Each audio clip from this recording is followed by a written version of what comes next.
Good evening, parents. You should have gotten a video about using arrays with division. This video is about using repeated subtraction. Now, we have used it in the classroom, and your student may not like how long it takes, but I will say it is a great strategy if your student is stronger in subtraction than they are with multiplication. So, you start your problem, 22 divided by 3. You subtract your divisor from your dividend until your dividend becomes a 0 or at least less than 3. So let me show you. 22 minus 3.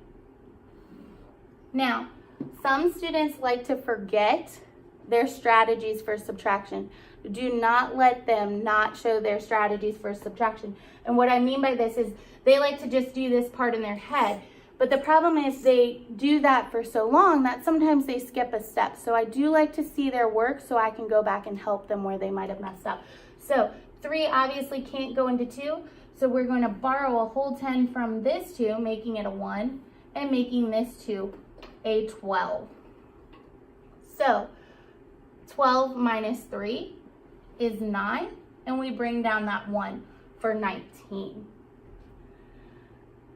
Then we subtract our dividend from our divisor again, so minus 3. And we have 9 minus 3, which is 6, and we bring down our 1.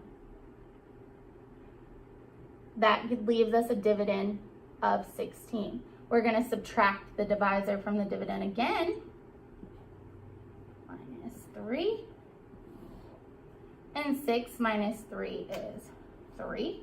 And bring down our 1. And we're going to subtract the divisor from the dividend again, minus 3. And 13 minus 3 is 10. We're going to subtract the divisor from the dividend again, minus 3. And 10 minus 3 is 7. Now, I apologize, but I do need to bring it up here because my board is not very long. So we're left with 7, and we need to subtract our divisor from our dividend again. So 7 minus 3 is 4. That becomes our new dividend. We subtract the divisor from the dividend again. 4 minus 3 is 1.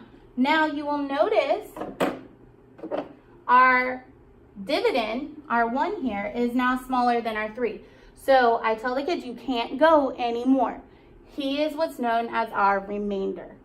So then you go back and you add up how many times you subtracted 3. So we have 1, 2, 3, 4, 5, 6, 7. So your answer would be 7 remainder 1. Now again, we're not quite to decimals, but I will also accept it as a fraction, which is 7 1/3, because we're pulling a whole group of 3 out, but we only had 1 left, so 1/3. Students also know how to check themselves, and I will show you this in green. So our answer is 7R1. So down here, they can use the, I'm so sorry, parents. They know to use multiplication to check their work. So they will do 7 times 3, which is 21, and add 1 to get 22. Since our answer matches our original dividend, we know we are correct.